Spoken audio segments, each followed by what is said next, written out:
बिस्मिल्लाहिर्रहमानिर्रहीम अल्हम्दुलिल्लाहि रब्बिल आलमीन वल आक़िबतु लिल मुत्तक़ीन वस्सलातु वस्सलामु अला अशरफिल अंबिया वल मुरसलीन व अला आलिहि व सहबिहि अजमाइन इला यौमिद्दीन। फ़अऊज़ु बिल्लाहि मिनश शैतानिर रजीम। बिस्मिल्लाहिर्रहमानिर्रहीम।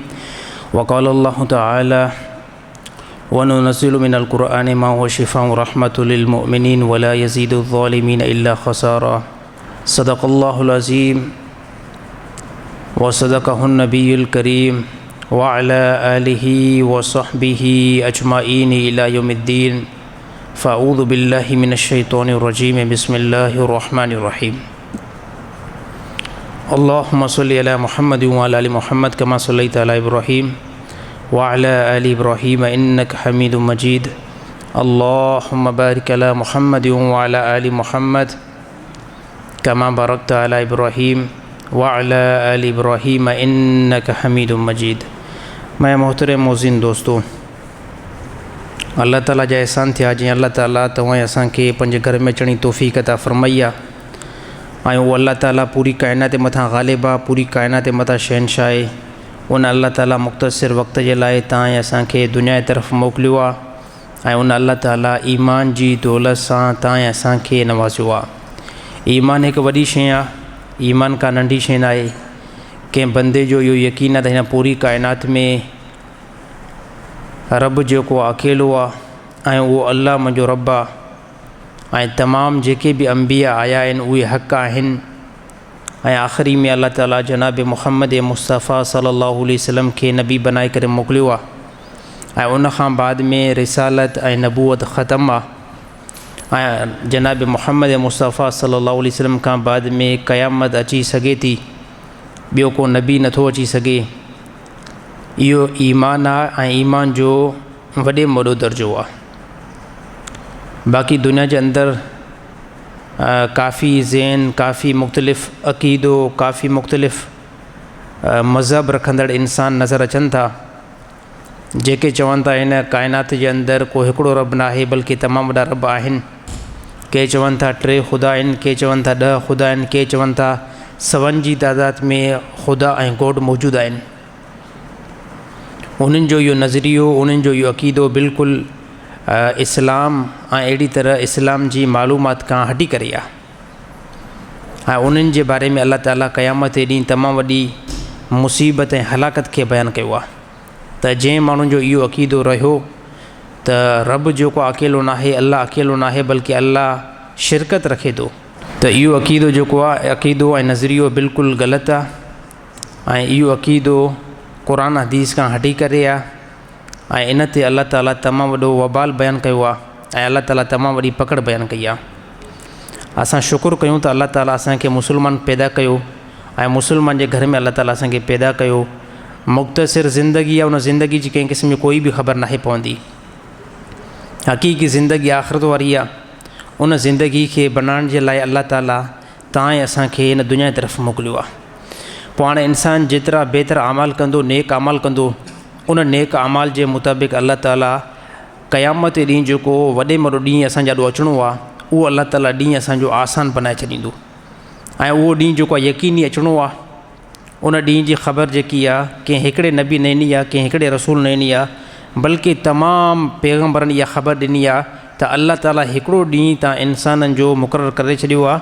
उहो ॾींहुं यौमुल वईद आहे, यौमुल फ़सल आहे ऐं अहिड़ी तरह उहो क़यामत जो ॾींहुं आहे जंहिंखे क़ुर हकीम मुख़्तलिफ़ नालनि सां सॾियो आहे। इंसानु जेको बि कमु कंदो, इंसानु जेकी बि नेकी कंदो या बुराई कंदो, यादि रखणु खपे त उहा नेकी ऐं बुराई बिल्कुलु सेफ थींदी वञे थी ऐं उनजा अल्लाह ताला मज़बूत जेको आहे शाहिद मुक़ररु करे छॾिया आहिनि। सभ खां पहिरियां जेकी बि असां नेकी कयूं था या बुराई कयूं था, असांजे मथां 4 शाहिद मुक़ररु थियल आहिनि। असांजे मथां 4 शाहिद मुक़ररु थियल आहिनि।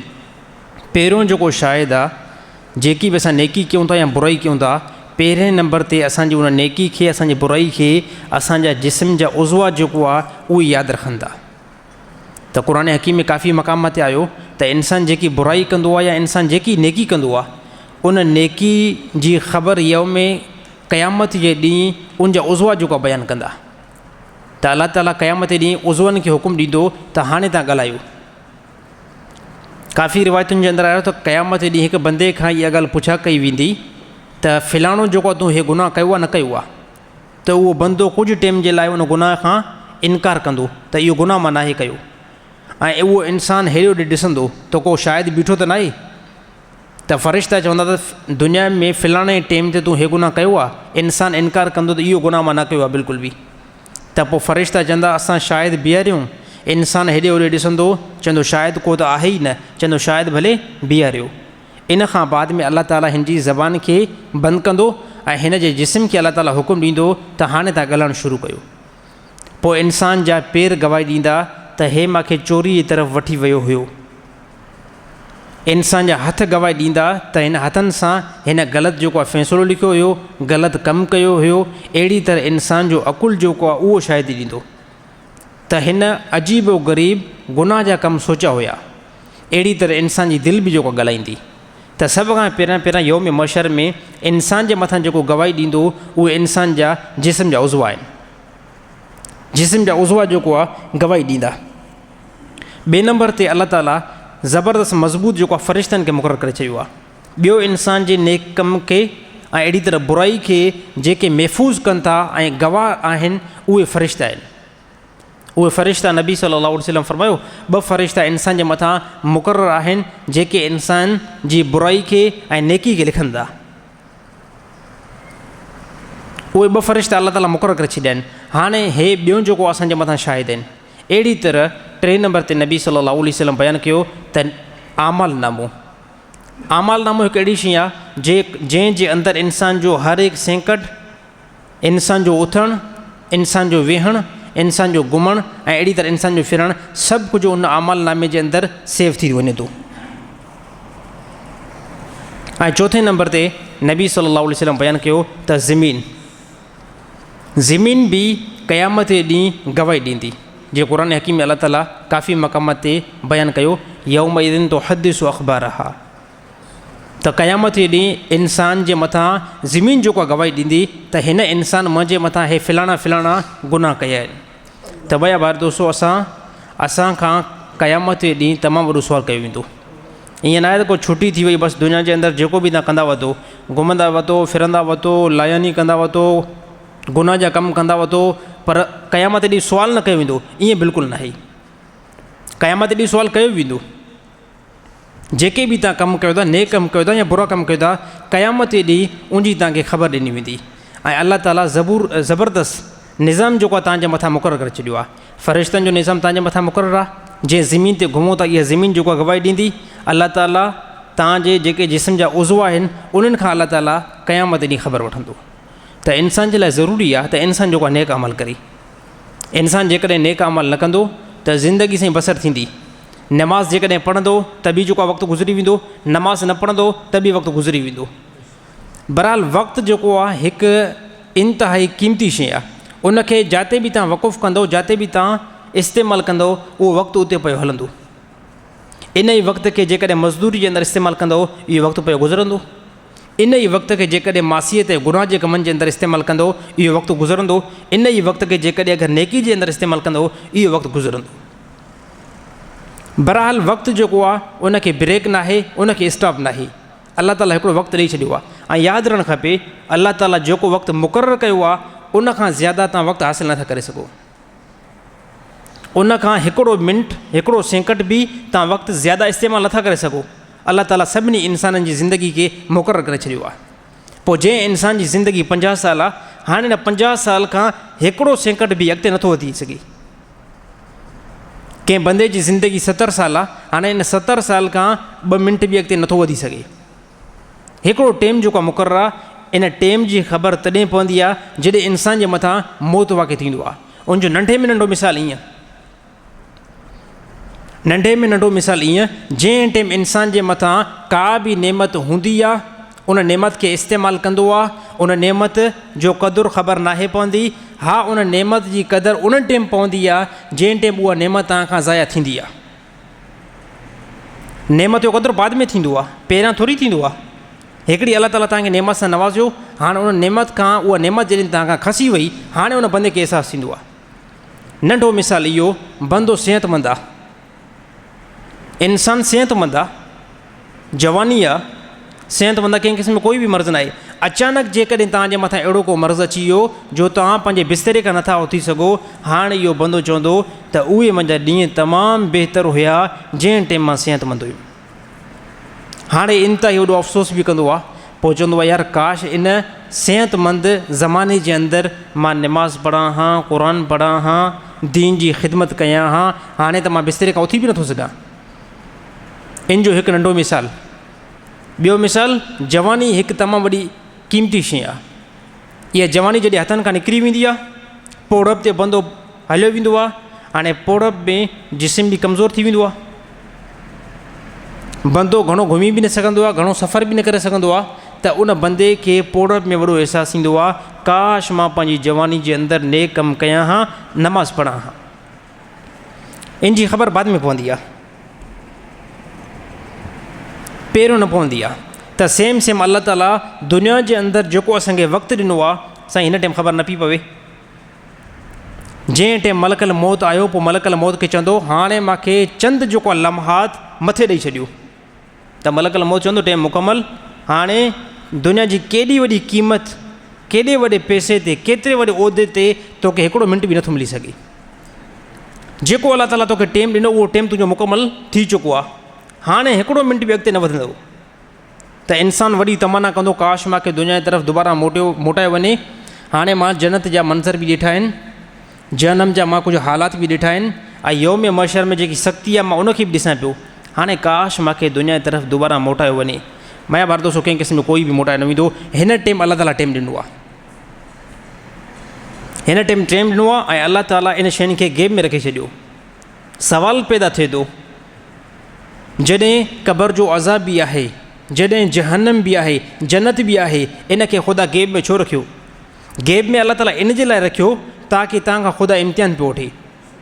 जॾहिं जहन्नम बि साम्हूं हुजे, जन्नत बि साम्हूं हुजे, क़बर जो अज़ाब बि साम्हूं हुजे, पोइ को इंसानु बेवकूफ़ थोरी आहे त गुनाह कंदो, को इंसानु बेवकूफ़ थोरी आहे त पंहिंजे वक़्त खे ज़ाया कंदो, को इंसानु एतिरो पागल थोरी आहे त उहो नमाज़ खे छॾे ॾींदो। अल्लाह ताला इन शयुनि खे गैब में रखी छॾियो।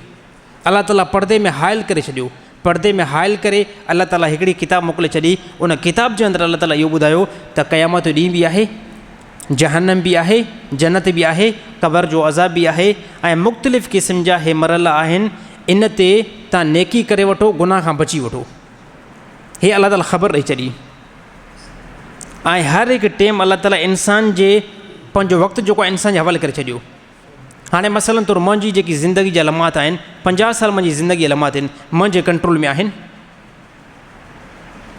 अल्लाह ताला दुनिया जे अंदरि कुझु इख़्तियार ॾेई छॾियो आहे त हे तोखे टाइम ॾिनो आहे, हे तोखे जवानी ॾिनी आहे, तोखे इख़्तियार बि मिलियल आहे। पर हिकिड़ी ॻाल्हि यादि रखे छॾियो, इख़्तियार जो मतिलबु इहो न आहे त तव्हां वञी करे सरकशी कयो। इख़्तियार जो मतिलबु ईअं न आहे त तव्हां वञी करे गुनाह कयो। अल्लाह ताला वक़्तु ॾेई छॾियो आहे, ऐं अल्लाह ताला इहा बि ख़बर ॾेई छॾी इन वक़्त खे ग़लति इस्तेमालु कंदे, सही इस्तेमालु कंदे जज़ा ऐं सज़ा यौम महशर में तोखे मिलंदी। त नबी सल्लल्लाहु अलैहि वसल्लम फरमायो, होशियारु बंदो उहो आहे जंहिंखे अल्लाह ताला थोरी दुनिया जे अंदरि ज़िंदगी ॾिनी, उन ज़िंदगी जे अंदरि ख़ुदा खे राज़ी करे आयो। नबी सल्लल्लाहु अलैहि वसल्लम फरमायो इंतिहाई वॾो होशियारु बंदो इहो ई आहे। ऐं प्लस में इहा ॻाल्हि फरमायूं त नादान ऐं बेवकूफ़ बंदो उहो ई आहे जेको क़यामत जे ॾींहुं इन हालत में अचे त उनजा तमामु वॾा मासियत हुजनि, गुनाह हुजनि, ऐं अल्लाह हिन खां नाराज़ हुजे। फरमायो इहो बंदो तमामु वॾो खसारे वारो बंदो आहे। त माया बार दोस्तो क़यामत जो ॾींहुं जेको आहे उहो नंढो ॾींहुं न आहे, उहो तमामु वॾो ॾींहुं आहे जंहिं ॾींहं जे अंदरि तमामु पैगम्बर बि सिफ़ारिश का लहराईंदा। रिवायत जे अंदरि आयो त सभ खां पहिरियां यौम महशर में जॾहिं सभु इंसान अवलिन आख़िरीन इकठे थींदा त सभु इंसान आदम अलैहिस्सलाम जी तरफ़ वेंदा। कहिड़ी बेस ते वेंदा त तव्हां सभिनी इंसाननि जा अबा आहियो, तव्हां सभिनी इंसाननि जा अबा आहियो, हाणे तव्हांखे असां मुक़दम कयूं था अल्लाह जी बारगाह में, तव्हां सिफ़ारिश करायो। आदम अलैहिस्सलाम फरमाईंदो त मूंखां इहा ॻाल्हि बिल्कुलु चढ़ियल आहे, मूंखे ख़ौफ़ थिए थो जेको जंहिं वण खां अल्लाह ताला जन्नत खां मना कई हुई ऐं मां उनजे क़रीब वियो हुउमि, मूंखे उनखां ख़ौफ़ थो थिए। बहरहाल मां सिफ़ारिश न करे सघंदुमि, तव्हां ॿिए कंहिंजे तरफ़ वञो। पोइ रिवायत में आयो त ॿिए नंबर ते इहे तमामु जेके इंसान आहिनि नूह अलैहिस्सलाम जी तरफ़ वेंदा। नूह अलैहिस्सलाम जी तरफ़ जीन जो वेंदा, पोइ नूह अलैहिस्सलाम बि इहो कलाम कंदो, यादि रखो इंसानो, जंहिं टाइम जे क़ौम जे मथां अज़ाब आयो हुयो, सैलाब आयो हुयो, उन टाइम मां पंहिंजे पुट जे लाइ दुआ घुरी हुयमि ऐं अलाह ताला मूंखे जवाबु ॾेई छॾियो। अलाह ताला फरमाए, ए नूह ख़ामोश थी वञ, त मां इन एतबार सां ख़ामोशी कयां थो, तव्हांखे ॿिए कंहिंजी तरफ़ वञिणो पवंदो। ऐं पोइ रिवायत में आयो 3 नंबर ते तमामु इंसान इब्राहिम अलैहिस्सलाम जी तरफ़ वेंदा, इब्राहिम अलैहिस्सलाम जी तरफ़ वेंदा, त इब्राहिम अलैहिस्सलाम फरमाईंदो, न न बिल्कुलु नथो थी सघे, मुंहिंजो जेको अबो हुयो आज़र, उन ई इस्लाम नांदो हुयो, मां अलाह जे बारगाह में तव्हांजी सिफ़ारिश नथो कराए सघां। ऐं पोइ फरमाईंदो, इन खां बाद में तमामु इंसाननि खे रुख़ करायो वेंदो मूसा अलैहिस्सलाम जी तरफ़, मूसा अलैहिस्सलाम जी तरफ़ रुख़ करायो वेंदो, ऐं मूसा अलैहिस्सलाम बि माज़रत कंदो तमामु इंसाननि सां, त अॼु मां अलाह जे आॾो बीह नथो सघां, अॼु मां अलाह जे आॾो तव्हांजो सुवालु नथो रखे सघां। ऐं इन खां बाद में तमामु इंसान ईसा अलैहिस्सलाम जी तरफ़ वेंदा, त तव्हां खां बाद में जनाब मुहम्मद मुस्तफ़ा सल्लल्लाहु अलैहि वसल्लम आहे, उन खां बाद में नबूवत ई ख़तमु हुई, तव्हां हलो असांजी सिफ़ारिश करायो। ईसा अलैहिस्सलाम बि माज़रत करे वेंदो तमामु इंसाननि सां, ऐं पोइ इहे सभु इंसान जनाब मुहम्मद मुस्तफ़ा सल्लल्लाहु अलैहि वसल्लम जे तरफ़ ईंदा ऐं चवंदा, साईं तव्हां जेको आहे सिफ़ारिश करायो।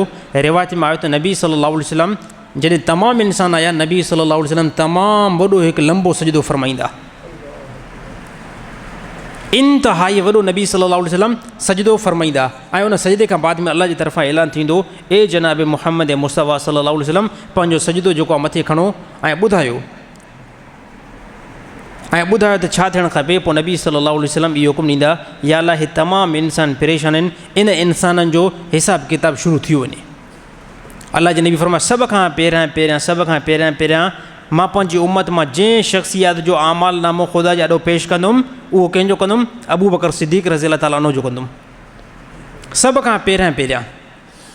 ऐं इन खां बाद में नबी सल्लल्लाहु अलैहि वसल्लम फरमायो, अबू बकर सिद्दीक़ जो आमाल नामो जॾहिं ख़ुदा जे ॾाढो मां पेश कंदुमि, त अल्लाह जो यौम मशर क़यामत उन ॾींहं खे चइबो आहे जंहिं ॾींहं में ख़ुदा जो गुस्सो ऐं ख़ुदा जी कावड़ तमामु घणी हूंदी।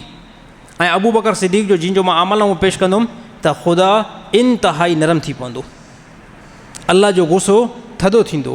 इन खां बाद में फरमायो, उमर रज़ी अल्लाह ताला अन्हु जो मां आमाल नामो पेश कंदुमि, इन खां बाद में उस्मान रज़ी अल्लाह ताला अन्हु जो मां आमाल नामो पेश कंदुमि। ऐं ईअं पोइ नबी सल्लल्लाहु अलैहि वसल्लम ॻणाईंदा विया त मुख़्तलिफ़ सहाबा जो मां आमाल नामो पेश कंदुमि, पोइ हली करे हिसाबु किताबु शुरू थींदो। ऐं इन यौम मशर में शफ़ात जेको आहे बिल्कुलु लाज़िम आहे, ऐं पर हिकिड़ी ॻाल्हि ज़हन में रहणु खपे त उहा शफ़ात जेकी थींदी उहा अलाह ताला जी इजाज़त सां थींदी। अलाह जेकॾहिं कंहिंजे बारे में इजाज़त नथो ॾिए त उहो सिफ़ारिश बंदो नथो करे सघे, अलाह ताला जी इजाज़त सां ई सिफ़ारिश थी सघे थी।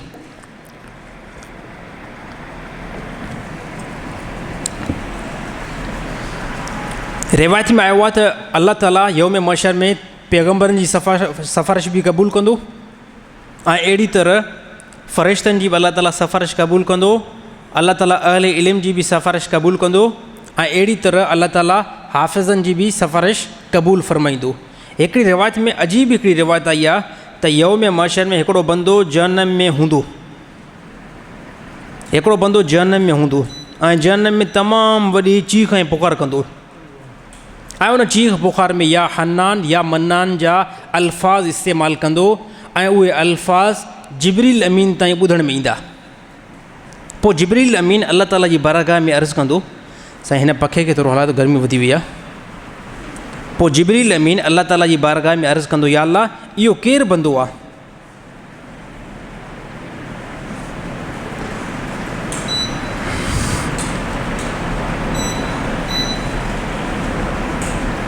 जिब्रील अमीन अल्लाह ताला जी बारगाह में अर्ज़ु कंदो, या अल्लाह इहो केरु बंदो आहे जेको या हन्नान ऐं या मन्नान जा अल्फाज़ इस्तेमालु करे थो। त पोइ अल्लाह ताला जिब्रील अमीन खे हुकुम ॾींदो, वञी करे जहन्नम में तूं ॾिसी आ, जहन्नम में तूं ॾिसी आ त इहो कहिड़ो ई बंदो आहे। त जिब्रील अमीन जहन्नम में वेंदो, जहन्नम में वञी करे पूरी जहन्नम खे जिब्रील अमीन विज़िट करे ईंदो, पूरी जहन्नम खे जिब्रील अमीन ॾिसी ईंदो। इन खां बाद में जिब्रील अमीन खे किथे बि इहो बंदो नज़र न ईंदो, कहिड़ी बि कुंड ते नज़र न ईंदो। वरी जॾहिं जिब्रील अमीन मोटी ईंदो, वरी इहे अल्फाज़ ॿुधण में ईंदा, या हन्नान या मन्नान। इन खां बाद में जिब्रील अमीन दोबारा बि वेंदो जहन्नम में, ऐं ॾिसी ईंदो इहो बंदो नेठि आहे किथे, ऐं दोबारा मोटी ईंदो त बि पूरी जहन्नम मिलंदो ई न। पोइ अलाह ताला जी तरफ़ां हुकुम थींदो, ए जिब्रील अमीन फ़िलाणो हिकिड़ो जहन्नम में पहाड़ आहे, उन पहाड़ जे हेठां इहो बंदो दबियल आहे ऐं इनखे जेको वठी आहे। ऐं जिब्रील अमीन जीअं जो वेंदो जहन्नम जी उन वादी में हिकिड़ो पहाड़ हूंदो, उन पहाड़ जे हेठां बाहि थी ॿरे, उन जे हेठां इहो बंदो मुक़ररु थियल आहे ऐं उनजो पूरो जिस्म जेको आहे जहन्नम जे अंदरि बाहि जे अंदरि सड़े थो। जिब्रील अमीन खे इन जे मथां इंतिहा वॾो रहम ईंदो ऐं जिब्रील अमीन ख़ुदा जी बारगाह में वञी करे अर्ज़ु कंदो, या अल्लाह मुंहिंजी सिफ़ारिश क़बूल कई वञे, इन बंदे खे जहन्नम खां कढियो वञे। त अल्लाह ताला फरमाईंदो, ए जिब्रील अमीन तुंहिंजी इन सिफ़ारिश खे असां जेको क़बूल कयूं था, इन बंदे खे असां जहन्नम खां कढूं था अॼु। त मालूम थियो त यौम महशर में अंबिया जी बि सिफ़ारिश हक़ आहे ऐं अहिड़ी तरह फ़रिश्तनि जी सिफ़ारिश बि हक़ आहे, आलमनि जी सिफ़ारिश बि हक़ आहे ऐं अहिड़ी तरह हाफ़िज़नि जी बि सिफ़ारिश बर हक़ आहे। रिवायत जे अंदरि आयो बिल्कुलु त हाफ़िज़ बि जेको आहे यौम महशर में सिफ़ारिश करे सघनि था। पर हिकिड़ी ॻाल्हि ज़हन में रखी वञे, आमाल त पंहिंजा दुरुस्त करणा आहिनि, आमाल त पंहिंजा ठीकु करणा आहिनि। ईअं न आहे त अल्लाह ताला तव्हां मासियत कंदा वठो, गुनाह कंदा वठो ऐं ख़ुदा माफ़ु करे।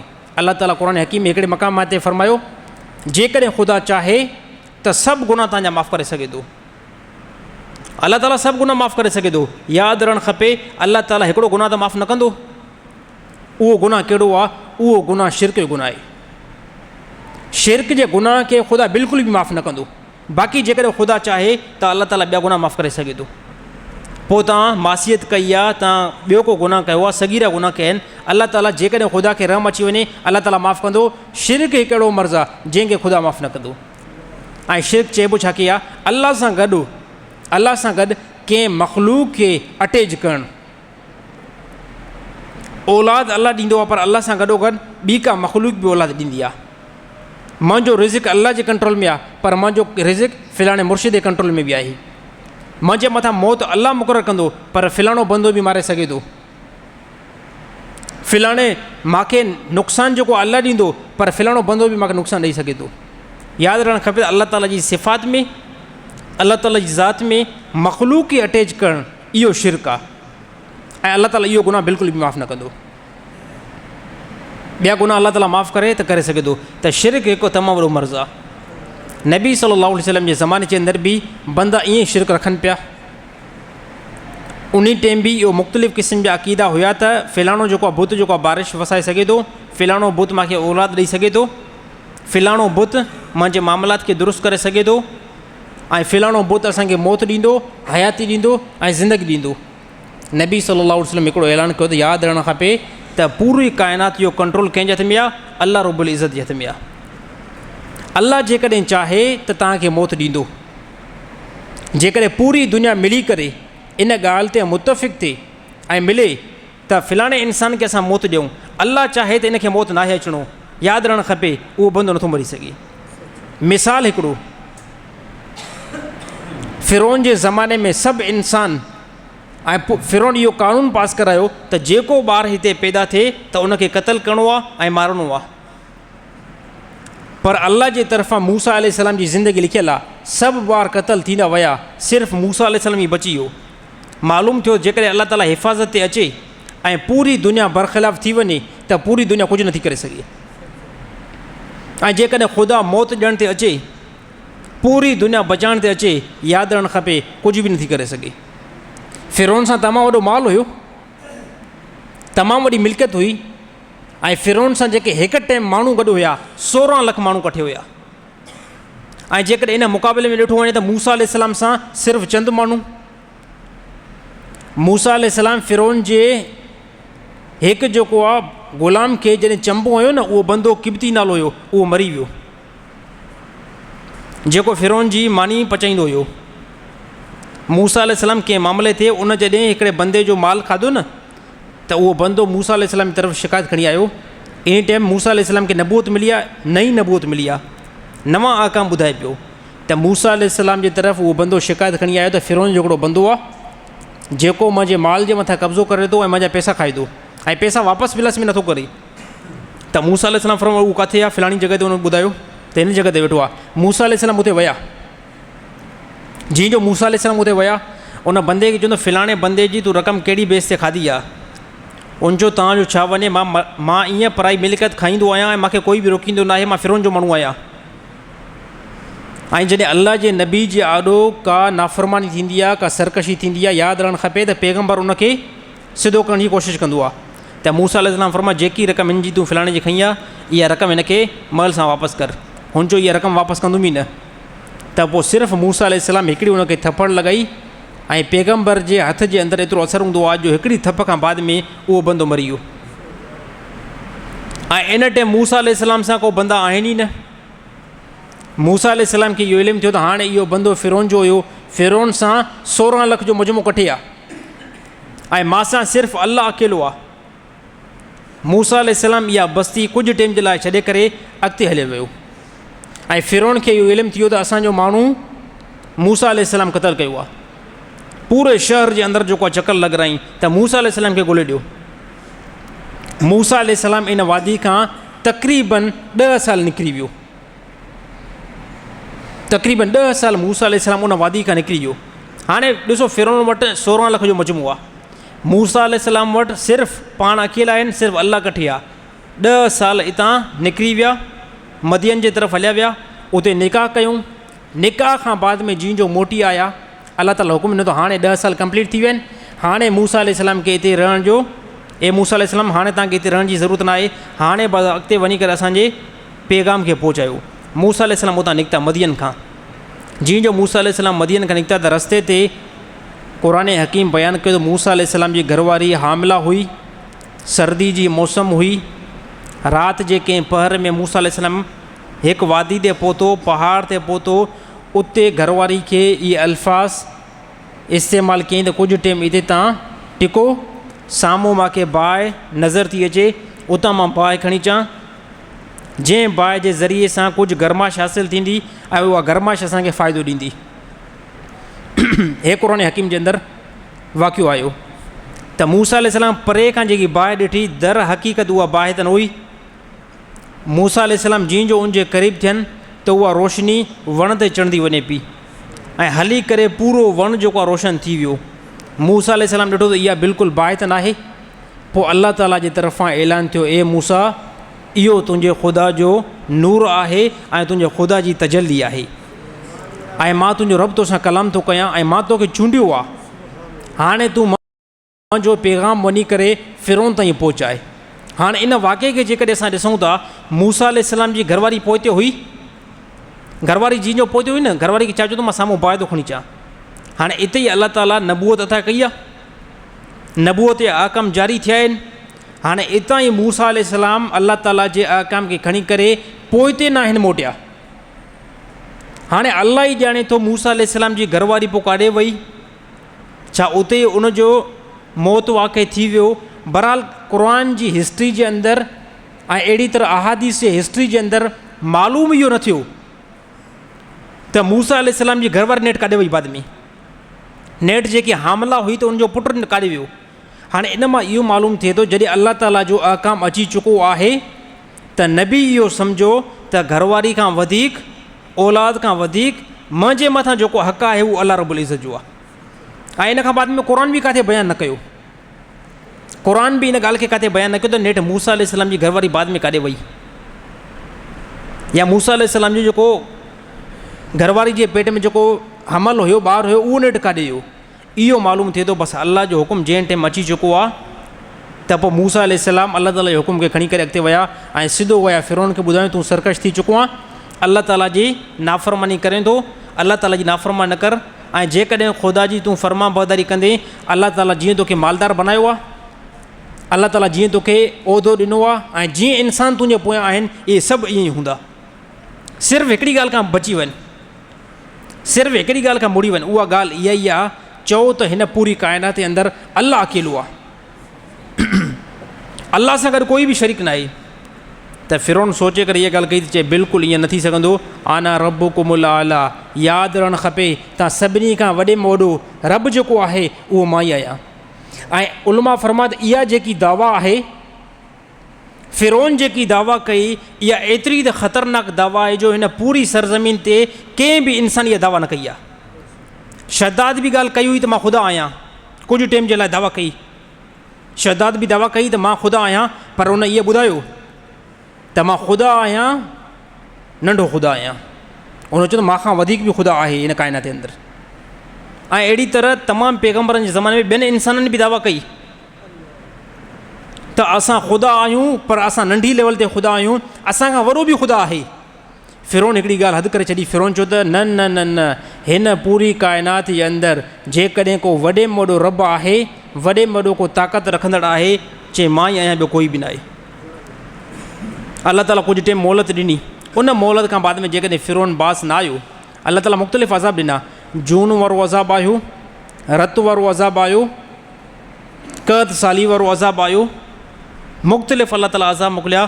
फ़िरौन बाज़ न पियो अचे। पोइ हली करे अलाह ताला छा कयो त 16 लख जे मजमे सां अलाह ताला फ़िरौन खे समंदर जे अंदरि गर्क करे छॾियो। ऐं फ़िरौन जीअं जो समंदर जे अंदरि गर्क थियो आहे, तमामु उलमा फ़रमायो इन टाइम जेकी फ़िरौन तौबा कई उहा बिल्कुलु दुरुस्त तौबा कई, सही तौबा कई। पहिरियों फ़िरौन अटकल कंदो हुयो। जॾहिं बि मूसा अलैहिस्सलाम अलाह ताला जी तरफ़ां पैगाम ॿुधाइनि, ऐं नॉर्मल जेको अज़ाब आयो न, जून वारो अज़ाब आयो, रत वारो अज़ाब आयो, ऐं इन सां गॾोगॾु क़हत साली वारो फ़िरौन जे मथां अज़ाब आयो न, इहे नंढा अज़ाब हुया। पोइ इन टाइम फ़िरौन जेको आहे थोरो होशियारु थी वञे पियो। चए पोइ ठीकु आहे ठीकु आहे ठीकु आहे, मां तौबा थो कयां, मां तौबा थो कयां त बसि मां ईमान आणियां थो। पोइ जॾहिं उहो अज़ाब टुटी वञे त शाम जो वरी सुभाणे साॻी दावा हूंदी हुई त न आना रब्बुकुमुल आला, मां ई वॾो रब आहियां, मां ई तव्हांजो वॾो रब आहियां। पोइ अलाह ताला आख़िरी में जॾहिं समंदर जे अंदरि गर्क कयो, इन टाइम फ़िरौन परफेक्ट तौबा कई। चए मां उन रब जे मथां ईमान थो आणियां जेको रब मूसा अलैहिस्सलाम जो बि रब आहे, मूसा अलैहिस्सलाम जो बि रब आहे, ऐं मूसा अलैहिस्सलाम जो ख़ुदा आहे। मां उन जे मथां ईमान थो आणियां। ऐं तमामु उलमा फ़रमाया इहा जेकी फ़िरौन जी तौबा हुई न, इहा ठीकु तौबा हुई। पर अलाह जो बि हिकिड़ो क़ानून आहे, अलाह जो बि हिकिड़ो क़ानून आहे। 3 वक़्तनि जे अंदरि कंहिं बि इंसान जी तौबा क़बूल नाहे थींदी। 3 वक़्तनि जे अंदरि कंहिं बि इंसान जी तौबा क़बूल नाहे थींदी। इन 3 वक़्तनि खां पहिरियां ख़ुदा तौबा खे क़बूल कंदो आहे।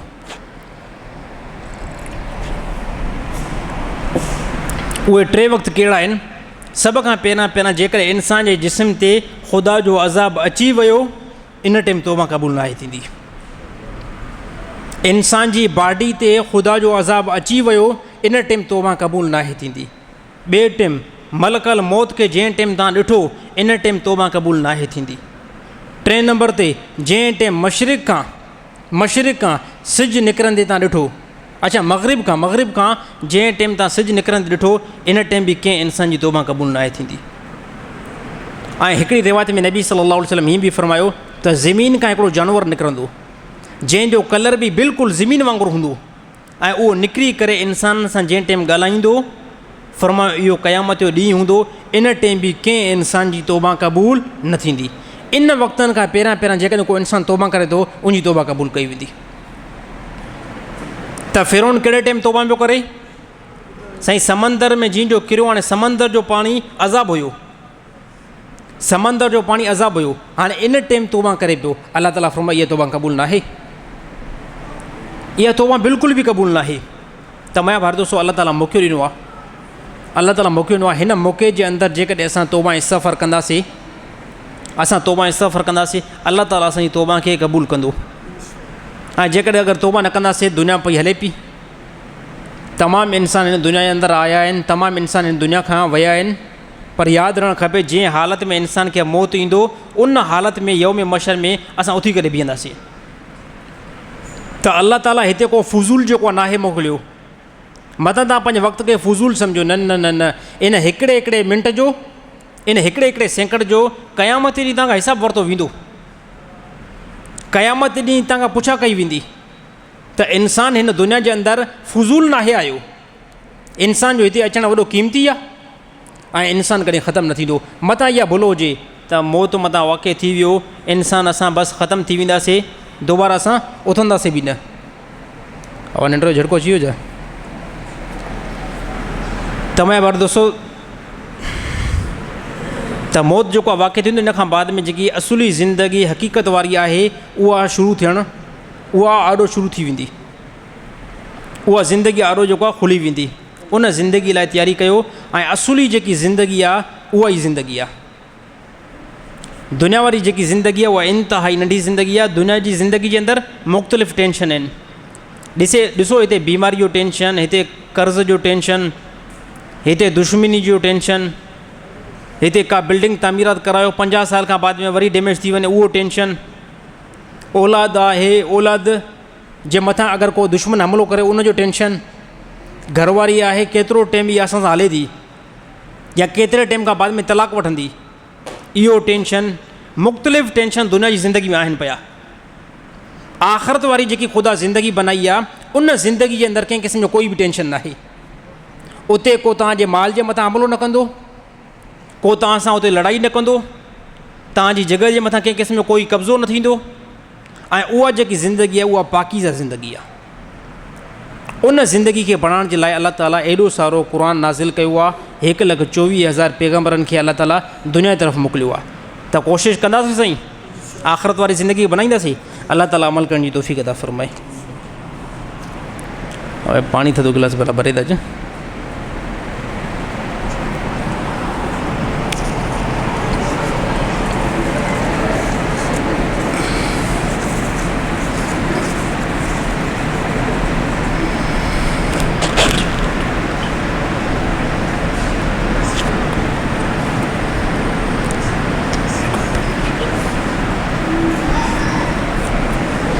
जंहिं जानवर खे पैदाइश खां वठी करे कन न हुजे त उन जानवर जी क़ुर्बानी ठीकु आहे या न। जंहिं जानवर खे पैदाइश खां वठी करे कन उनजो कटियल आहे त अहिड़ो जानवर जी क़ुर्बानी दुरुस्त न आहे। जेकॾहिं क़ुर्बानी कयो त इहा क़ुर्बानी न थींदी। क़ुर्बानी जे अंदरि अहिड़ो जानवर इस्तेमालु करिणो आहे जेको जानवर दुरुस्त बि हुजे, ठीकु बि हुजे, सही सालिम बि हुजे। हाणे क़ुर्बानी जा ॾींहं चवंदा इन एतबार सां क़ुर्बानी जा मसाइल जेको आहे बयानु कयूं पिया त जंहिंखे पैदाइश खां वठी करे साईं कन न आहिनि जानवर खे उनजी क़ुर्बानी ठीकु न आहे। बाक़ी जेकॾहिं पैदाइश खां वठी करे कन हुयो पर हाणे कन जो थोरो हिसो कटियल आहे, थोरे हिसे मां मतिलबु इहो आहे त जेकॾहिं कन जा असां 4 हिसा कयूं था, कन जा असां 4 हिसा कयूं था, हिकिड़ो हिसो कन कटियल आहे बाक़ी 3 हिसा कन बीठल आहे त अहिड़े जानवर जी क़ुर्बानी ठीकु आहे। पर जेकॾहिं अक्सर हिसो कटियल आहे कन जो, अक्सर हिसो कटियल आहे मसलन तौरु अधु कटियल आहे या 3 हिसो कटियल आहे, हिकिड़ो हिसो बीठो आहे, अहिड़े जानवर जी बि क़ुर्बानी ठीकु न आहे। को दुरुस्त जानवर वठी करे उनजी क़ुर्बानी कई वेंदी।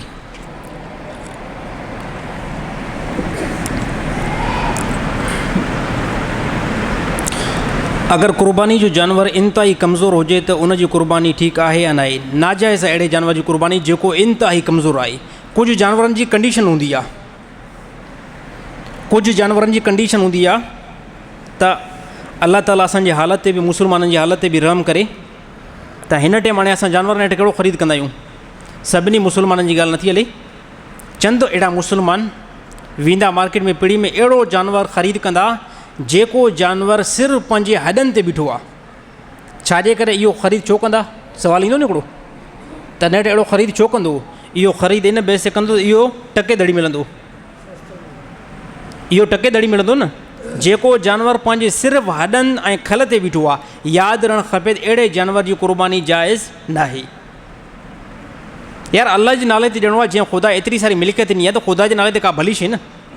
ऐं अल्लाह ताला जो हुकुम बि इहो ई कयो आहे त ए ईमान वारो जेकी शइ तव्हां पंहिंजे लाइ पसंदि कंदा आहियो इहा ई शइ तव्हां पंहिंजे मुस्लमान भाउ जे लाइ पसंदि कयो ऐं अल्लाह जे राह में बि उहा शइ ॾियो जंहिंखे तव्हां पाण पसंदि कयो। साईं हाणे अहिड़े जानवर खे असां पसंदि कंदासीं?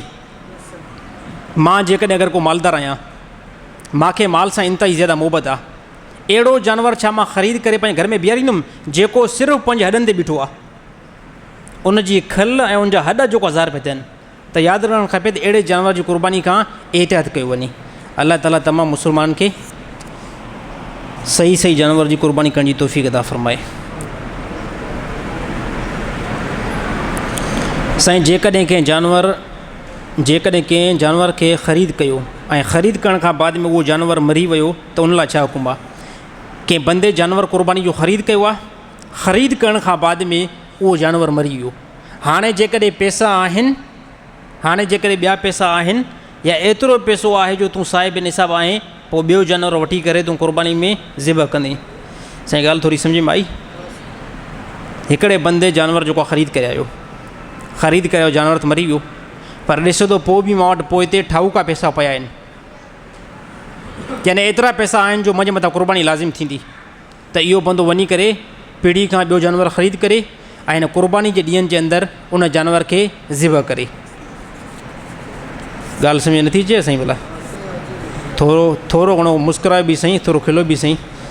साथी कुझु जेको न सभु ईअं पंहिंजी कैफ़ियत में वेठा हूंदा आहिनि त मूंखे ख़ौफ़ थींदो आहे, त बयान में मूंखे थोरो ॾिसो न, थोरो घणो मुस्कुरायो सही साईं। हाणे तव्हांजो कन्फ्यूज़ थी करे मूंखे ॾिसो था न, मां अञा वधीक कन्फ्यूज़ थो थियां। ईअं आहे न साईं, 100 माण्हू जो मुजीब रहमान खे कन्फ्यूज़ थी करे ॾिसे, मुजीब रहमान जो हिते हाँ फाटंदो न, नेठि अॼु छाजे खां भला साथियुनि खे को गर्मी लॻी आहे छाजो, त मुस्कुरायो थोरो साईं। अलाए मुंहिंजो मसइलो सम्झ नथो अचे, चए साईं अलाए पाण क़ुर्बानी करे थो, न सिर्फ़ु असांखे फ़ज़ाइल थो ॿुधाए। त थोरो घणो मुस्कुराहट माण्हू खे ठहंदी आहे ऐं हक़ीक़त में ठहंदी आहे। माण्हू केतिरो बि अगरि ठहे नथो न, थोरो जेकॾहिं अगरि मुस्कुराईंदो न त ख़ुदा अहिड़ी का कशिश रखी आहे त मुस्कुराइण में बंदे जो चहिरो ॾाढो सुहिणो लॻंदो आहे। ऐं केॾो बि बंदो सुहिणो हुजे पर जेकॾहिं तवाई में ॾिसंदो न, पोइ चवंदासीं त इहे 5 ॾींहं मस्जिद में हिते अचे बि न। त मुस्कुराहट इंतिहाई ज़रूरी आहे। क़ुर्बानी जो जेकॾहिं समूरो गोश्त पाण वटि रखे त कीअं आहे, जाइज़ आहे पर अफ़ज़ल न आहे। क़ुर्बानी तव्हां कई आहे, शेखनि वारो महिरबानी करे कमु कोई बि न करे। शेख हज़रात सभु ईअं न हूंदा, पर कुझु शेखनि जे बारे में ॿुधो आहे, सभु शेख मथां शेख साईं मुंहिंजे पोयां चवंदा आहिनि मौलवी खे छॾिणो ई न आहे। सभु शेख न आहिनि, बाक़ी कुझु शेखनि जे बारे में ॿुधो आहे त समूरो गोश्त जेको आहे पंहिंजे घर खणी ऐं फ्रिज में रखंदा आहिनि, ऐं स्पेशल गोश्त जेको आहे न ठाराए करे ज़बरदस्त बूटियूं उहे सॼो जेको आहे पंहिंजे फ्रिज में रखे छॾींदा आहिनि। बाक़ी जेके टुकड़ा थोरा गोश्त जा बता यानी उहे क़ाबिल न आहिनि खाइण जे, पोइ उहे चवंदा साईं मुजीब रहमान ने कुझु मोकिले छॾियो पोइ हिते, या जेको ॿार जो दर ते को फ़क़ीर आयो आहे न उनखे ॾेई छॾियो। त जाइज़ आहे, कंहिं बंदे क़ुर्बानी कई आहे, समूरो गोश्त जेकॾहिं पाण वटि रखणु चाहे थो जाइज़ आहे, अफ़ज़ल न आहे।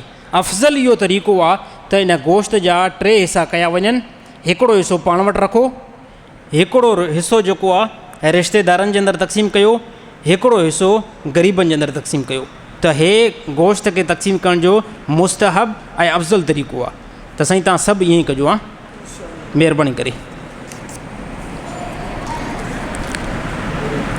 साईं क़ुर्बानी कंहिं ते वाजिबु आहे? आसान जुमलनि में सिर्फ़ु ॿुधायां पियो त क़ुर्बानी कहिड़े बंदे जे मथां लाज़िम आहे। क़ुर्बानी जे ॾींहंनि जे अंदरि कंहिं बि बंदे वटि ज़रूरत खां अलावा ॾिसो हिकिड़ी ज़रूरत थींदी आहे, घर जो ख़र्चु थींदो आहे, 50,000 हर महीने मुंहिंजे घर जो ख़र्चु आहे, या ₹1,00,000 मुंहिंजे हर महीने जो ख़र्चु आहे। उहो ₹1,00,000 कढी करे बक़ाया जेकॾहिं असां वटि ₹4,30,000 ₹4,60,000 मां वटि जमा पिया आहिनि ऐं उन पैसनि खे मां हथ बि नथो लॻायां, इन बंदे जे मथां क़ुर्बानी लाज़िम आहे। तव्हां चवंदो साईं पोएं जुमे त तूं 5 लख ॿुधाया, त हाणे चांदी जो रेट अॻिते पोइ थिए थो न, 52.5 तोला चांदी मां कल्ह कंफर्म करायो आहे त फ़ी तोलो केतिरो थो हले, फ़ी तोलो चांदी जो 8,800 ते थो हले। हाणे 8,800 खे जेकॾहिं 52 तोलनि ते असां ज़रब कंदासीं त जवाबु अचे पियो ₹4,60,000। कंहिं बंदे वटि ज़रूरत खां अलावा ₹4,60,000 मौजूदु आहे, इन बंदे जे मथां क़ुर्बानी लाज़िम आहे। न कंदो इहो बंदो गुनाहगार थींदो। कर्ज़ कटे करे ॻाल्हि पियो कयां, कर्ज़ु आहे, कर्ज़ खे बि कटियो, लख फलाणे जो कर्ज़ु आहे, 50,000 ॿिए जो कर्ज़ु आहे, सभिनी कर्ज़ खे कटे छॾियो। जेकी घर जी ज़रूरत आहे उन ज़रूरत खे बि कटियो। इन खां अलावा जेकॾहिं तव्हां वटि अमाउंट एतिरो बीहे थो त 4,60,000 बीहे थो, क़ुर्बानी तव्हांजे मथां लाज़िम आहे। न कंदव गुनाहगार थींदव। कोई चए साईं मां वटि 4 लख रुपया पिया आहिनि त क़ुर्बानी लाज़िम न आहे, इन सूरत में क़ुर्बानी लाज़िम न आहे, पर जेकॾहिं कंदे अलाह ताला अजुर ऐं सवाबु ॾींदो। लाज़िम उन सूरत में थींदी जॾहिं 52.5 तोला चांदी जेतिरी रक़म तो वटि पई हुजे या एतिरी चांदी तो वटि पई हुजे। अलाह ताला अमल करण जी तौफ़ीक़ अता फ़रमाए।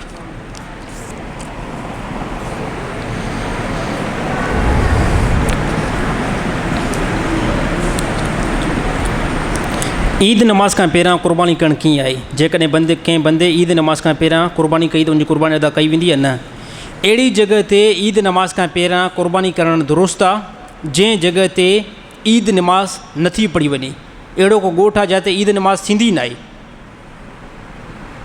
अहिड़ो ॻोठ आहे यानी जिते ईद नमाज़ जो तसवर ई नाहे, थींदी न आहे, उहे जेकॾहिं फजर नमाज़ खां पहिरियां सुबुह सादिक खां पोइ फजर नमाज़ खां पहिरियां या फजर नमाज़ खां बाद में क़ुर्बानी करणु चाहिनि त उन्हनि जी क़ुर्बानी ठीकु आहे, दुरुस्त आहे।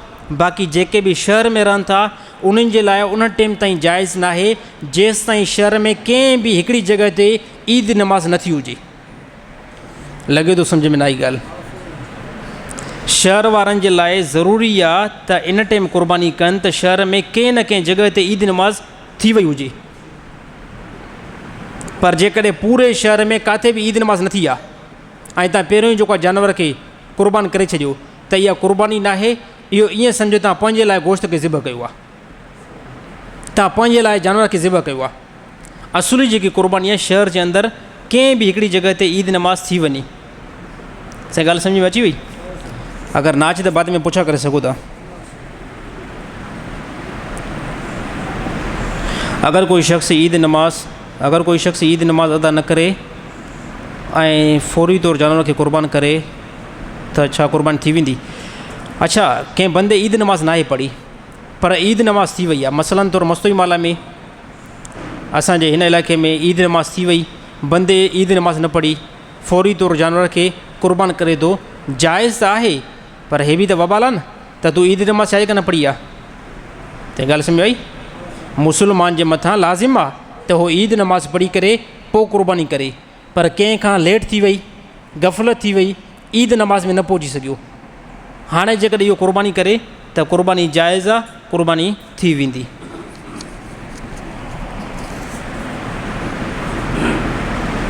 अगरि को जानवर पेरनि खां लंगड़ो हुजे त उनजी क़ुर्बानी जो हुकुम छा आहे? जेकॾहिं पेर खां लंगड़ो आहे, उन पेर जो सहारो वठी करे घुमे थो त अहिड़े जानवर जी क़ुर्बानी जाइज़ आहे। जानवर खे घणा पेर हूंदा आहिनि साईं? 4 या 3? अच्छा 4 हूंदा आहिनि। हाणे चइनि मां जेकॾहिं हिकिड़ो पेर माना पेर खां थोरो घणो माज़ूर आहे, हाणे उहो पेर रखे थो ज़मीन ते यानी पंहिंजे उन पेर खे इस्तेमालु करे थो, उन पेर जो सहारो वठी करे घुमे थो त अहिड़े जानवर जी क़ुर्बानी जाइज़ आहे। पर अहिड़ो जानवर जेको पंहिंजे उन पेर जो सहारो ई नथो वठे, उहो पेर ज़मीन ते ई नथो रखे त अहिड़े जानवर जी क़ुर्बानी जाइज़ न आहे। त साईं ईअं हूंदो आहे न, जंहिं वटि माल आहे उनखे ख़बर हूंदी आहे, के जानवर जो पेर ज़ख़्मी हूंदो आहे न त के जानवर पंहिंजो उहो चोथों पेर ज़मीन ते रखंदा ई न आहिनि, उनजो सहारो ई न आहिनि वठंदा। वरी के जानवर उन ज़ख़्मी पेर जो सहारो वठंदा आहिनि। जेके पंहिंजे ज़ख़्मी पेर जो सहारो वठनि था त उनजी क़ुर्बानी बिल्कुलु दुरुस्त आहे। अल्लाह ताला अमल करण जी तौफ़ीक़ अता फ़रमाए। साईं जुमे जे दौरान हे जेको साथी वटि ॻाल्हाईंदा आहिनि न, महिरबानी करे न ॻाल्हाईंदा कयो। हे ॻाल्हाइण में असां वॾो डिस्टर्ब थियूं था। हे ॿिए नंबर ते मसइला हलनि था, क़ुर थो हले, हदीस थो हले, फोकस कयो वञे। ऐं ॿी साथी हिननि खे बि मां नसीहत कंदुमि जेके नमाज़ खां बाद में बिल्कुलु आख़िरी टाइम में ईंदा आहिनि, बिल्कुलु आख़िरी टाइम में ईंदा आहिनि। ऐं आख़िरी टाइम में कहिड़ो तरीक़ो इस्तेमालु कंदा आहिनि? हे सॼी मस्जिद अंदरि फुल लॻी पई आहे, विरांडो बि फुल लॻो पियो आहे।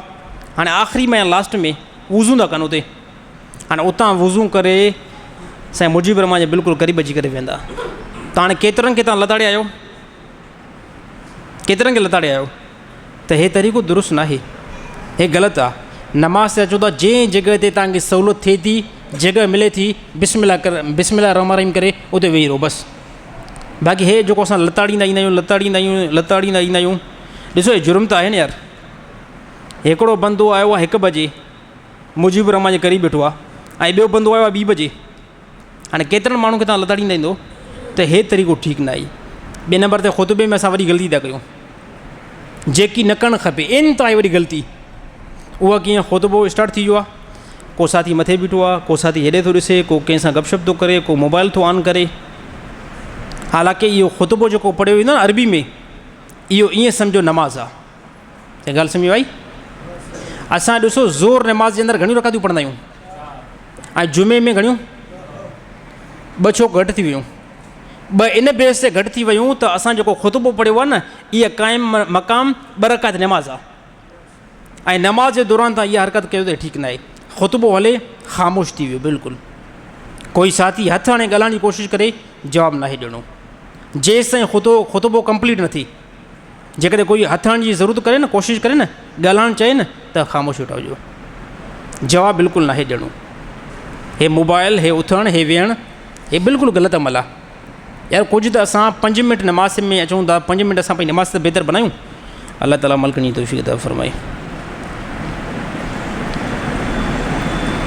अगरि कंहिं जानवर खे तमामु वॾी ख़ारिश हुजे, इंतई कमज़ोर हुजे, उनजी क़ुर्बानी नाजाइज़ क़ुर्बानी, अहिड़े जानवर जी, ख़ारिश वारे जानवर जी क़ुर्बानी जाइज़ नाहे जेको पंहिंजी ख़ारिश जे करे घणो कमज़ोर थी वियो हुजे। क़ुर्बानी जो गोश्त कसाई खे उजरत में ॾियणु कीअं आहे? नाजाइज़ आहे। तव्हां कसाई खे वठी आया आहियो, जानवर ज़िबह कयो आहे तव्हां, हाणे तव्हां कसाई खे छा था चओ, पैसा नथो ॾियां, बसि उन पैसनि में गोश्त खणी वञु। नाजाइज़, हराम अमल आहे, इहो दुरुस्त न आहे। बल्कि कसाई खे अलॻि पैसा ॾिना वेंदा। असां वटि सभु मुस्लमान कसाई खे पैसा ई ॾींदा आहिनि, पर मतां कंहिंजे ज़हन में इहा ॻाल्हि अचे त मां वटि पैसा न आहिनि, हाणे बसि कसाई खे चवां थो 6-7 किलो गोश्त खणी वञु या 10 किलो गोश्त खणी वञु। यादि रखणु खपे इहो नाजाइज़ अमल आहे, हे ठीकु अमल न आहे, इन खां बचणु खपे।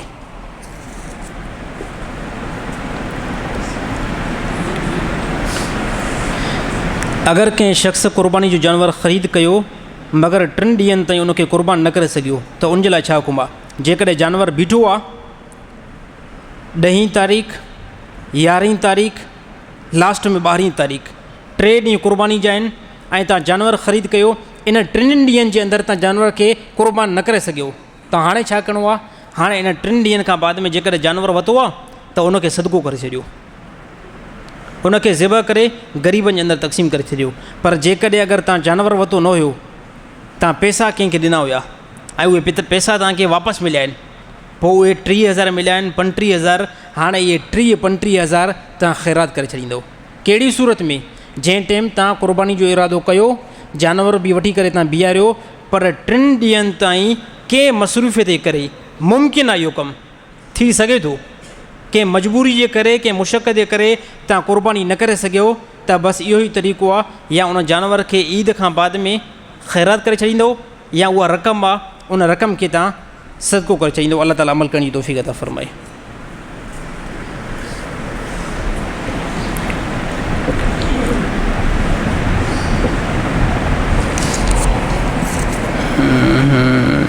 निकाह खां पोइ रुख़सती जे वक़्तु कुंवार जे मथे ते क़ुर रखणु कीअं आहे?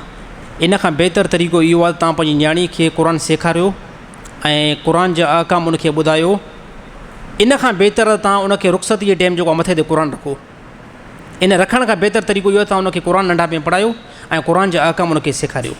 अल्लाह ताला अमल करण जी तौफ़ीक़ अता फ़रमाए।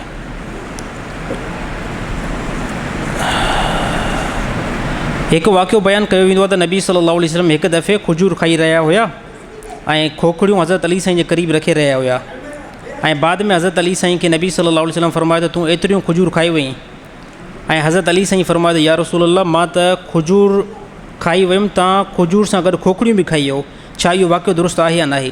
कंहिं बि सही सनद सां, कंहिं बि सही कुतुब मां इहो वाक़ियो साबित न आहे। अलबत्त तमामु उलमा इन वाक़े खे मौज़ू बयानु कयो आहे, त तमामु जेके ख़तीबनि अहिड़े वाक़िअनि खां वाक़े खे बयानु करण खां एहतियात कनि। मां काफ़ी वाक़िया नोट कया आहिनि जेके वाक़िया हदीस न आहिनि पर काफ़ी जेको आहे ख़तीब बयानु कंदा आहिनि।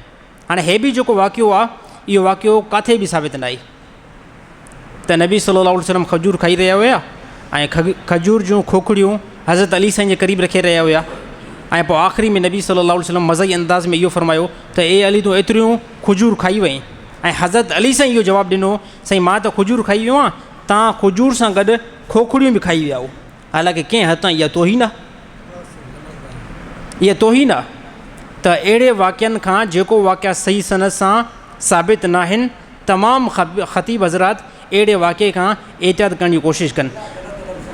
जी अल्फाज़ इहे बिल्कुलु ग़लति आहिनि, छो त इहो मां ॾिठा आहिनि कंहिं ख़तीब जेको आहे बयानु कया आहिनि। अलाह ताला उनखे बि जेको आहे सम्झ नसीब अता फ़रमाए। हिकिड़ो ॿियो मां नंढो हिकिड़ो मैसेज ॾियणु चाहींदुमि त असांजा काफ़ी सिंध खां जेके बि साथी हज ऐं उमिरि ते वञनि था त कुझु बदमाश माण्हू छा था कनि त उन्हनि जे नाले ते फेक ID ठाहिनि था। मां हिकिड़ो नंढो मिसाल ॾियां, मुजीब रहमान जेकॾहिं वियो उमिरि ते त हाणे साईं असांजो मुख़्तलिफ़ ID ठहियल आहिनि न, मुंहिंजे नाले सां ठहियल आहिनि, जिते मुंहिंजा बयान था हलनि, या अहिड़ी तरह सभिनी माण्हुनि जा फेसबुक ठहियल आहिनि। यानी मां सम्झंदो आहियां असांजे पूरी मस्जिद में कोई बि अहिड़ो साथी न हूंदो जंहिंजो फेसबुक अकाउंट न ठहियल हुजे, सभिनी ठहियल आहिनि। पोइ कुझु बदमाश माण्हू आहिनि, कुझु एतिरा जो बदमाश माण्हू जेके ज़ालिम ऐं ज़ालिम जा पुट आहिनि, जेके उन ई नाले सां ID ठाहिनि था, उहा ई तस्वीर लॻाइनि था, ऐं पोइ उन्हनि जे दोस्तनि खे जेको आहे फॉलो करे पोइ उन्हनि ॾे मैसेज था कनि, साईं मां मुजीब रहमान सऊदी अरब आयो आहियां कुझु टाइम जे लाइ, हाणे मां कुझु पैसा तुंहिंजी तरफ़ मोकिलियां थो, तूं मुंहिंजो दोस्त आहीं, हाणे इहे पैसा तूं मुंहिंजा पाण वटि रखिजांइ। पैसा मोकिलींदा न, हे हिकिड़ी अटकल ठाहींदा। पोइ हाणे साईं मसलन तौरु मां जो वियुमि, मां उस निसार साहिब ॾे फेसबुक ते इहो मैसेज कयुमि, हाणे साईं निसार साहिब खे नाले जो हुई न, हे साईं मुजीब रहमान जी आइडिया या ॿिए कंहिं बदमाशी आइडिया, हे नेट आहे कंहिंजी? पोइ साईं एतमाद कयो त वाक़ई हे साईं मुजीब रहमान ई आहे, हे साईं मुजीब रहमान आहे। पोइ इहा हिकिड़ी अटकल ठाहींदा त मां तुंहिंजी तरफ़ पैसा मोकिलियां थो, मां जीअं जो मोटी ईंदुमि इहे पैसा मूंखे वापसि ॾिजांइ। पोइ वरी 5-10 मिंट खां बाद में चवंदा अरे यार मूंखे हिते पैसनि जी ज़रूरत पई आहे, मूंखे पैसनि जी ज़रूरत पई आहे, हाणे अकाउंट नंबर मोकिलियां थो, मां ॾे 1 लख रुपयो मोकिल, जीअं जो मां उमिरि खां मोटी अचां थो न, इहो 1 लख रुपयो मां तोखे वापसि ॾेई छॾींदुमि। यकीन कयो इहो चङनि भलनि सां फ्रॉड थियो आहे। असांजे सिंध में जेके रहंदा न 80% माण्हू सां इहो फ्रॉड थियो आहे, 80%। त फेसबुक तां कोई बि मैसेज अचे, व्हाट्सअप नए नंबर तां फ़ोटो मुजीब रहमान जो रखियलु आहे, मैसेज अचे त मां मुजीब रहमान ॻाल्हायां थो, मां हिकिड़ो मिसाल थो ॾियां यार, तव्हांजा दोस्त बि नंबर चेंज आहे, कंहिं क़िस्म जी कोई बि ज़रूरत न आहे तकड़ में फ्री थियण जी, तकड़ में पैसा मोकिलण जी। यार जेकॾहिं मुंहिंजो दोस्त आहे साईं मुजीब रहमान आहे, साईं मुजीब रहमान सां डायरेक्ट फ़ोन ते ॻाल्हाए न, जेको उमिरि ते वियो आहे हिन वटि चङो पैसो हूंदो त उमिरि ते वियो आहे न, इहो कहिड़ो उमिरि ते वियो जेको हितां वियो उमिरि ते वई पैसा वरी मूंखां घुराए, हे कहिड़ी जेकी आहे फिल्म आहे। त जेको बि असांजो साथी उमिरि ते वेंदो, हज ते वेंदो, उहो कॾहिं बि जेको आहे हितां सिंध खां पैसा सऊदी अरब न घुराईंदो, हे ॻाल्हि सम्झण जी आहे। छाजे करे हिन वटि एतिरी बजट हुई जो होॾे वियो आहे, बाक़ी इहो इंतिहाई वॾो फ्रॉड हले थो। ॾिसो असांजा बि बयान काफ़ी सिंध में न बल्कि अल्हम्दुलिल्लाह काफ़ी इलाइक़नि में मिलनि था।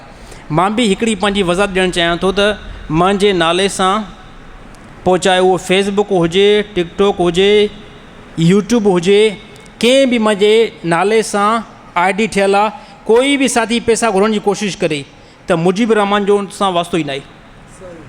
मूंखे जेकॾहिं करे पैसा घुरण जी ज़रूरत पवंदी, मुंहिंजो ऑफिशियल नंबर आहे, मां उहो ॿुधाए थो छॾियां, वज़ाहत में उहो ॿुधाए थो छॾियां, 03133536272, हे मुंहिंजो नंबर आहे। अगरि मूंखे कंहिं बि जमायती का पैसा घुरण जी ज़रूरत पवंदी डायरेक्ट मां कॉल कंदुमि। बाक़ी जेकॾहिं कोई बि फेसबुक जे ज़रिए सां, टिकटॉक जे ज़रिए सां, यूट्यूब जे ज़रिए सां मुजीब रहमान जो नालो लिखियलु आहे, मुंहिंजो फ़ोटो लॻल आहे, उन में मुंहिंजा बयान पियल आहिनि, पैसा घुरण जी कोशिशि करे थो, मुजीब रहमान न आहे, मुजीब रहमान जे लिबास में ॿियो को बदमाश वेठो आहे जेको तव्हांखे लुटे थो। जी साईं, आवाज़ नथो अचे साईं। न साईं, उहो गवर्नमेंट जा बि ज़रिए डब्बा लॻा पिया आहिनि। हा, जेको एतिरो सारो ट्रिक ठाहे करे वेंदो, बहरहाल वॾो फ्रॉड आहे साईं, चङो भलो फ्रॉड आहे। हिकिड़ो वाक़ियो नंढो यार ॿुधाए छॾियां थो तव्हांखे फ्रॉड जो। हे असांजो मसो मल्हा आहे न अलीआबाद मलो, हिते हिकिड़ो शख़्स आयो अॼु खां 7-8 साल पहिरियां, 10 साल पहिरियां, हिकिड़ी फीमेल औरत उन सां कठे हुई, उन जो यार असांजो मसइलो थी पियो आहे, हे मुंहिंजी न्याणी आहे, हिन जो मां अॼोके ॾींहं में किथे निकाह कराइण जांच छॾायां, अॼोके ॾींहं में रस्ते में बीह करे ॻाल्हि पियो करे हिते बदमाश। त माण्हुनि चयो यार हे नेट कहिड़ो सीन आहे, पुछा कयोसीं छा नेट मसइलो आहे, मसइलो इहो आहे त असांजो किथे मामिलो ख़राबु थियो आहे, यानी असांजी किथे लड़ाई थी आहे, वॾी दुश्मनी आहे, असांजा अक्सर माण्हू मरी विया आहिनि, हिकिड़ी न्याणी बची आहे, हाणे मां सोचां थो हिन जो किथे निकाह करे जान छॾायां, हिन जो किथे मां निकाह करे जान छॾायां। त इन इलाइक़े में नालो हुनजो मेंशन न कंदासीं, मक्सी हिकिड़ो साथी हुयो, इन अलीआबाद महले में वेठो हुयो, उन चयो त रस्ते में ॾिठो साईं थोरो शोर बि थी वियो, काफ़ी माण्हू बीहजी विया, उन चयो ठीकु आहे तव्हां असांजे घर अचो, पोइ मामिलो सेट कयूं था, असांजे घर अचो। साईं उहो हर मां अकेलो पाण हुयो, उन सां गॾु हिकिड़ी छोकिरी हुई जेकी बिल्कुलु जवान हुई, चई छा मसइलो आहे, चई यार मां न्याणी ॾियणु चाहियां थो, अॼोके ॾींहं जे अंदरि निकाह ॾेई करे मां जान छॾायां। उनखे साईं ॾिठूं साईं वाक़ई छोकिरी बि यंग लॻी पई आहे, हुनजो ठीकु आहे केतिरे में सौदो कंदी, मिड़ई चई 2-3 लख में सौदो कंदासीं। हा भाउ ठीकु आहे, सेटिंग थी वई मुकमल। हाणे राति ॾिसो हे ॾींहं जो सेटिंग थी आहे, वरी राति जो निकाह पियो थिए, राति जो निकाह हिते साईं असांजो साईं यासीन साहिबु असांजो उस्ताद बि रहियो आहे, हाणे इंतकाल करियो आहे, अलाह ताला उनजी मग़फ़िरत अता फ़रमाए। साईं यासीन ॾे आया, चई साईं असां निकाह पढ़ाईंदासीं, निकाह पढ़ाईंदासीं। राति जो टाइम साईं चयो यार इहो निकाह ईअं थींदो, नेठि को रिश्तेदारी हूंदी त निकाह हूंदो न, कंहिं बंदे सां डीलिंग एतिरी थी आहे जो निकाह पढ़ाइनि था न। साईं वञी करे राति जो निकाह पढ़ायो। हिकिड़ी राति गुज़री, पोइ सुबुह सां उहो बदमाश ॾिसो न जेको छोकिरी वठी आयो, एतिरो त बदमाश हुयो न। सुबुह सां जीअं थियो चई यार हाणे हीअं कयो, हिकिड़ी दावत मुंहिंजी खाओ, मुंहिंजी न्याणी आहे, मां चवंदो हाणे पोइ अलाए 10 सालनि खां पोइ मुलाक़ात थिए, अलाए 20 सालनि खां पोइ हिकिड़ी मां चवंदो मुंहिंजी दावत खाओ। पोइ हुननि हरमान चयो यार हे जेको दावत ते वठी वेंदो न, लॻे ईअं थो मथां हे असां सां बनबरी करे।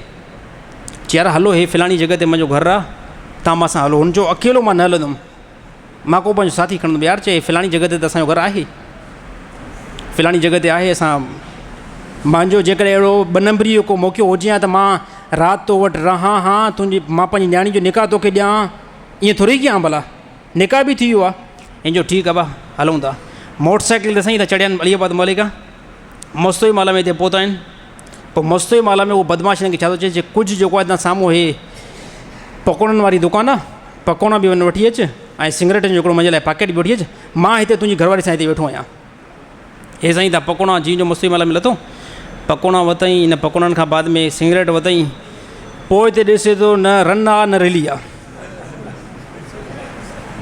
मोटर साइकिल बि वई, माई बि वई, ऐं जेको बदमाश सोरो आहे उहो बि रूपोश लॻो पियो आहे। हे साईं भॼंदो आहे हिते दाऊं, हे हो वट्सअप ड्राइवर थी वियो, नेठि आहे छा बाबा? चार हे जेको मुंहिंजो ससु, जेको मुंहिंजो सोरो हुयो ऐं जेकी मुंहिंजी माई हुई न, इहे अलाए काॾे जेका भरी विया आहिनि। हाणे साईं वसो उन्हनि खां हलियो न त ग़रीब माण्हू जे मथां ज़ोर घणो हूंदो न। अची करे साईं असांजे साईं पेशमाम जेको यासीन साहिबु हो न, इनखे थाणे में अंदरि विझाए चयूं। साईं जो बाबा ख़ुदा जा बंदा वठी मूंखे तव्हां पाण हलियो, मां मस्जिद जो पेशमाम, मां कहिड़ो ॾोह कयो, मां सिर्फ़ु निकाह पढ़ायो आहे। चए न निकाह तूं छो पढ़ायो आहे? निकाह, अड़े बाबा निकाह में तव्हां असांखे वठी आहियो, चयो तव्हां पाण त असांजो सौदो थी वियो आहे, असांजी डीलिंग थी वई आहे, असांजो मामिलो थी वियो आहे। पोइ अची करे नेठि साईं खे को मोज़िज़ माण्हू आया, उन्हनि उन मक़सद खे ई चयो यार चए थोरो शर्म कयो, तव्हांजो मामिलो पाण सेटिंग, हिन पेशमाम सिर्फ़ु ग़रीब निकाह पढ़ायो आहे, हिन जो कहिड़ो ॾोह आहे? नेठि साईं पोइ पेशमाम खे चए ॾिनऊं, नेठि सोली सिंधी में जीअं चइबो आहे माई बि वई ऐं प्लस में हो बि वई, सुम्हण जी जेकी रेली हूंदी आहे। त अहिड़ो वॾो फिराड थिए थो साईं। इन फिराड खां बचण जी कोशिशि कयो ऐं होशियारु रहो। अलाह ताला अमल करण जी तौफ़ीक़ अता फ़रमाए तमामु साथियुनि खे।